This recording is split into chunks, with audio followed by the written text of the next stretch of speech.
రాజుగారు తన రాజ్యానికి ఓ మంత్రి కావాలి అని ప్రచారం చేయిస్తారు. వచ్చిన వాళ్ళ నుండి ముగ్గురుని ఎన్నుకుంటారు.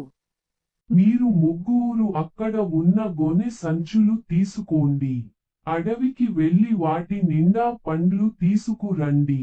అలా ముగ్గురు అడవికి వెళ్తారు. అందులో మొదటి వాడు మంచి పండ్లుతో సంచిని నింపుతాడు. రెండవ వాడు అనుకుంటాడు, రాజుగారు సంచి మొత్తం చూస్తారా ఏంటి అని కుళ్ళిన పండ్లుని ఏరుకుని వెళ్తాడు.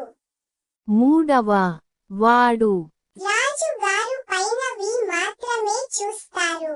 ముగ్గురు రాజు వద్దకు వచ్చారు. ముగ్గురు నీ చెరసాలల్లో వేయండి 1 నెల రోజులు. నెల రోజులు ఎవరి దగ్గర పండ్లు వారు తిన్నారు. మొదటివాడు పూర్తి అయోగంగా ఉన్నాడు. రెండో వాడు కుళ్ళిన పండ్లు తిని చచ్చేలా ఉన్నాడు. మూడో వాడు తెచ్చిన గడి తిని పూర్తిగా చచ్చేలా ఉన్నాడు. పనిలో నిజాయితీ ముఖ్యం.